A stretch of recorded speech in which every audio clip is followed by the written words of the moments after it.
আপনাদের সবাইকে আমার নতুন চ্যানেলে স্বাগত। যারা আমার নতুন চ্যানেলে নতুন তারা অবশ্যই সাবস্ক্রাইব করে নেবেন, আর যদি আমার এই ভিডিওটি ভালো লাগে তো অবশ্যই লাইক করবেন এবং পাশে থাকা বেল আইকনটি অবশ্যই প্রেস করবেন, যাতে পরবর্তীকালে যে নতুন ভিডিও সেগুলো অবশ্যই খুব সহজেই পেয়ে থাকেন। আজকে যেটা আমরা আলোচনা করবো সেটাকে বলা হচ্ছে হিউম্যান রিপ্রোডাকশন। এই হিউম্যান রিপ্রোডাকশন যেখানে কি হচ্ছে, যে হিউম্যান তার অপত্য উৎপন্ন করে থাকে যে প্রসেসে, সেটাকে বলা হচ্ছে হিউম্যান রিপ্রোডাকশন। তো হিউম্যান রিপ্রোডাকশনের ক্ষেত্রে শুধু নয়, আমাদের বিশ্ব ব্রহ্মাণ্ডে যত রকমের প্রাণী রয়েছে তারা কি করা হয়, কেউ সেক্সুয়াল কেউ অ্যাসেক্সুয়াল রিপ্রোডাকশনের ফলে কি হচ্ছে, অফস্প্রিং উৎপন্ন করে থাকে। এক্ষেত্রে আমরা যে হিউম্যান রিপ্রোডাকশন দেখবো সেক্ষেত্রে এরা সবাই কি হচ্ছে, সেক্সুয়াল রিপ্রোডাকশনের মাধ্যমে কি হচ্ছে, অপত্য উৎপন্ন করে থাকে।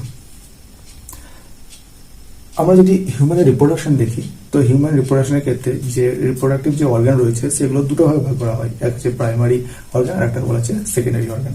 প্রাইমারি অর্গান কাদের বলবো, যেমন হচ্ছে মেলের ক্ষেত্রে রয়েছে টেস্টিস এবং ফিমেলের ক্ষেত্রে রয়েছে ওভারি।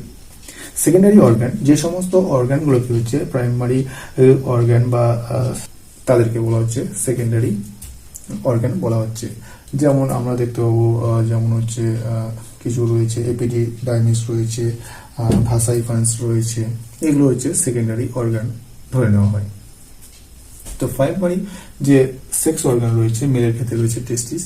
টেস্টিসকে যদি আমরা সেকশন করি লংগিটিউডিনাল, তাহলে সেই ক্ষেত্রে আমরা টেস্টিসের এই ধরনের স্ট্রাকচারটা দেখতে পাবো। তো এই ধরনের যে স্ট্রাকচার, সেই স্ট্রাকচার সম্পর্কে আজকে আমরা আলোচনা করব। এই ধরনের স্ট্রাকচারকে বলা হচ্ছে মাইক্রোস্কোপিক্যাল স্ট্রাকচার অফ টেস্টিস, যেটাকে বাংলাতে বলা হচ্ছে শুক্রাশয়ের আণবিক গঠন। এই ধরনের স্ট্রাকচার দেখতে গেলে আমরা মোটামুটি 5 রকমের ভাগ আমরা দেখতে পাবো। প্রথমে দেখতে পাবো আমরা টিউনিকা অ্যালবুজিনিয়া, তারপরে রয়েছে সেমিফারাস টিউবিউল, থার্ড রয়েছে interstitial cell of Leydig, fourth হচ্ছে সার্টলি সেল এবং ফিফথ রয়েছে টিউবিউলস রয়েছে। এদের প্রত্যেকটা আমরা এক এক করে আলোচনা করব। ফার্স্ট দেখবো আমরা টিউনিকা অ্যালবুজিনিয়া। টিউনিকা অ্যালবুজিনিয়া টেস্টিসের যে বাইরের আবরণ রয়েছে সেই আবরণটাকে বলা হচ্ছে টিউনিকা অ্যালবুজিনিয়া, যেটাকে বলা হচ্ছে টেস্টিসের মাঝে অর্থাৎ মিডল লেয়ারকে বলা হচ্ছে টিউনিকা অ্যালবুজিনিয়া। তো এই ক্ষেত্রে টিউনিকা অ্যালবুজিনিয়া ছাড়াও আমরা 3টে লেয়ার দেখতে পাই টেস্টিসের বাইরে, সেগুলোকে বলা হচ্ছে টিউনিকা ভ্যাজাইনালিস, টিউনিকা অ্যালবুজা এবং টিউনিকা ভাস্কুলাসা। ঠিক আছে, এগুলোকে খুব সহজে একটা শর্ট ট্রিক্সের সাহায্যে পাওয়া যায়, যেটাকে বলা হচ্ছে ভ্যাব বলা হয়। ওকে, এক্ষেত্রে আমরা দেখবো টিউনিকা অ্যালবুজিনিয়া। এই বাইরে যে আবরণ, সেটা আবরণটাকে বলা হচ্ছে টিউনিকা অ্যালবুজিনিয়া বলা হচ্ছে।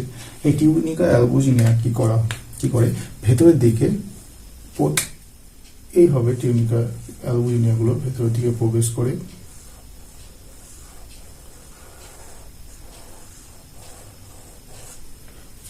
ভেতর দিকে প্রবেশ করার ফলে কি হচ্ছে, ট্র্যাবিকিউলি গঠন করে। ট্র্যাবিকিউলি গঠন করার ফলে কি হচ্ছে, এগুলো 100 থেকে 150টা প্রকোষ্ঠের মতো গঠন করে এবং প্রতিটা প্রকোষ্ঠের মধ্যে দেখা যাচ্ছে 1 থেকে 3টে করে সেমিফারাস টিউবিউল রয়েছে। ওকে, টিউনিকা অ্যালবুজিনিয়া কি করে, বাইরের বিভিন্ন ধরনের আঘাত থেকেও রক্ষা করে থাকে। এদের যে লেয়ার রয়েছে বাইরের, আমরা 3টে লেয়ার বললাম, এই 3টে লেয়ার কি হচ্ছে বাইরের বিভিন্ন রকমের আঘাত থেকে এদেরকে প্রোটেকশন করে রাখে। ওকে, পরবর্তী যে অংশটা রয়েছে সেটাকে বলা হচ্ছে সেমিফারাস টিউবিউল। তো সেমিফারাস টিউবিউলগুলো এই প্রতিটা প্রকোষ্ঠে যে বললাম 1 থেকে 3টে এখানে সেমিফারাস টিউবিউল গঠন করে থাকে।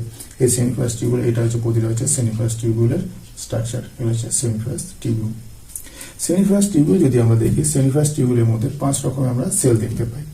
বাইরে থেকে ভেতরের দিকে আসলে পরে আমরা 5 ধরনের সেল দেখতে পাই। প্রথমে রয়েছে স্পারমাটোগোনিয়া। কোনগুলো স্পারমাটোগোনিয়া না, এই যে অংশগুলো রয়েছে এই লাল রেড কালারের, সেগুলো হচ্ছে স্পারমাটোগোনিয়া। স্পারমাটোগোনিয়া পরবর্তীকালে ডিভিশন হওয়ার পরে গঠন করে প্রাইমারি স্পারমাটোসাইট, অর্থাৎ এগুলো হচ্ছে প্রাইমারি স্পারমাটোসাইট, এবং পরবর্তীকালে গঠন করে সেকেন্ডারি স্পারমাটোসাইট, এগুলো বলা হচ্ছে সেকেন্ডারি স্পারমাটোসাইট। তারপরে রয়েছে স্পারমাটিড, এগুলোকে বলা হচ্ছে স্পারমাটিড, এবং পরবর্তীকালে হচ্ছে স্পারমাটোজোয়া, অর্থাৎ এগুলোকে বলা হচ্ছে স্পারমাটোজোয়া গঠন করছে। স্পারমাটোগোনিয়া এবং প্রাইমারি স্পারমাটোসাইট মাইটোসিস ডিভিশনের ফলে উৎপন্ন হয় এবং সেকেন্ডারি স্পারমাটোসাইট, স্পারমাটিড এবং স্পারমাটোজোয়া যেটা রয়েছে সেটা কি হচ্ছে মিওসিস ডিভিশনের ফলে উৎপন্ন হয়। এক্ষেত্রে কি হচ্ছে, সেমিফারাস যে টিউবিউল রয়েছে সেই সেমিফারাস টিউবিউল রয়েছে শুক্রাণু উৎপন্ন করতে সাহায্য করে থাকে, অর্থাৎ এখান থেকে শুক্রাণুটা বা স্পার্ম উৎপন্ন হয়। পরবর্তী যে স্ট্রাকচার রয়েছে সেটাকে বলা হচ্ছে ইন্টারস্টিশিয়াল সেল অফ লেডি। ওকে, আমরা যদি প্রতিটা সেমিফাস টিউবুল দেখি, প্রতিটা সেমিফাস টিউবুলের মাঝে কিছু ক্লাস্টার অফ সেল দেখা যায়, অর্থাৎ থোকার মতো কিছু সেল দেখা যায়, যেটাকে বলা হচ্ছে লেডিক সেল বলা হয়। এই লেডিক সেল মেন কাজ হচ্ছে মেল যে হরমোন, সেক্স হরমোন, সেই সেক্স হরমোনটা উৎপন্ন করা হচ্ছে এই লেডিক সেলের কাজ, যে হরমোনটাকে বলা হচ্ছে তোমার টেস্টোস্টেরন সিক্রেট করে থাকে। ওকে, পরবর্তী যে স্ট্রাকচার দেখতে হবে সেটাকে বলা হচ্ছে সার্টলি সেল। ওকে, এই অংশটা, এই যে সেল, এই সেলগুলোকে বলা হচ্ছে, এই সেলগুলোকে বলা হচ্ছে সার্টলি সেল বলা হচ্ছে। এই সার্টলি সেলগুলোর কি কাজ না, স্পার্মাটোজোয়া যখন উৎপন্ন হবে, এই স্পার্মাটোজোয়াগুলো এর মধ্যে কি হবে, ইনব্রেড অবস্থায় অবস্থান করবে বা পতিত থাকবে। এই স্পার্মাটোজোয়াগুলো কি করবে, এই সার্টলি সেল থেকে হচ্ছে পুষ্টি রস বা যে ধরনের খাবার দরকার স্পার্মাটোজোয়ার, সে এখান থেকে সংগ্রহ করবে এবং তার কি হচ্ছে ডেভেলপ বা ম্যাচুরেশন আসবে। এখান থেকে কি করছে, সে এখানে ডেভেলপ হবে। ওকে, পরবর্তী যে অংশটা রয়েছে সেটাকে বলা হচ্ছে টিউবুলস বলা হচ্ছে, যা নালিকা সমূহ বলা হচ্ছে। এক্ষেত্রে কি হয়,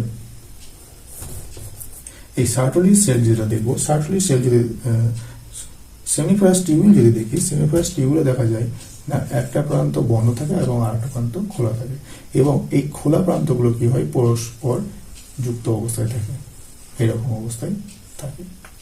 এগুলো কি হচ্ছে, পরস্পরের সঙ্গে যুক্ত হয়ে রেটিটেস্টিস গঠন করে থাকে। এই রেটিটেস্টিস গুলো পরবর্তীকালে গঠন করছে কি, ভাষা ইফারেন্সিয়া গঠন করে। ভাষা ইফারেন্সিয়া সেগুলো হচ্ছে এপিডাইমিস, এবং এপিডাইমিসের পাশে ভাস ডিফারেন্সের পর কি হচ্ছে, সেগুলো দেহের বাইরে বেরিয়ে যায়। ঠিক আছে, তো এইভাবে কি হচ্ছে না, আমাদের যে মাইক্রোস্কোপিক যে স্ট্রাকচার, সেই স্ট্রাকচারটা এই ধরনের হয়ে থাকে। তাহলে আমরা মোটামুটি 5টা এখানে স্ট্রাকচারটা দেখলাম, যেটা হচ্ছে tunica albuginea, seminiferous tubule, interstitial cell of Leydig, Sertoli cell এবং হচ্ছে টিউবুলস। রিপিট করে দিচ্ছি একবার, বাইরে যে আবরণটা রয়েছে সেই আবরণটাকে বলা হচ্ছে টিউনিকা অ্যালবুজিনিয়া। টিউনিকা অ্যালবুজিনিয়ার এখানে হচ্ছে মিডিল লেয়ারটাকে বললাম টিউনিকা অ্যালবুজিনিয়া। বাইরের যে লেয়ারটা রয়েছে, অর্থাৎ 3টে লেয়ার রয়েছে, বাইরে সবথেকে বাইরে যেটা রয়েছে সেটাকে বলা হচ্ছে ভিদা জয়েন্ট করা আছে, সেটাকে বলা হচ্ছে টিউনিকা ভ্যাজাইনালিস, এবং মাঝে যেটা রয়েছে সেটাকে বলা হচ্ছে টিউনিকা অ্যালবুজিনিয়া, এবং তার ভেতরে যেটা রয়েছে সেটাকে বলা হচ্ছে টিউনিকা ভাস্কুলাসা বলা হচ্ছে। শর্ট ভাবে বলা হচ্ছে ভ্যাম বলা হচ্ছে, ভ্যাপ বলা হচ্ছে। এগুলো কি করা হচ্ছে, এই টিউনিকা অ্যালবুজিনিয়া ভেতর দিয়ে প্রবেশ করার ফলে কি করছে, 100 থেকে 150টি প্রকোষ্ঠ গঠন করে। ওকে, সেই প্রকোষ্ঠের মধ্যে সেমিফাস টিউবুল দেখা যায়। এই সেমিফাস টিউবুলটা হচ্ছে, এগুলো হচ্ছে সেমিফাস টিউবুল। প্রতিটা সেমিফাস টিউবুলের মধ্যে 5টা সেল দেখা যায়, তারা হচ্ছে spermatozoa, spermatocyte, secondary spermatocyte, spermatid এবং স্পার্মাটোজোয়া।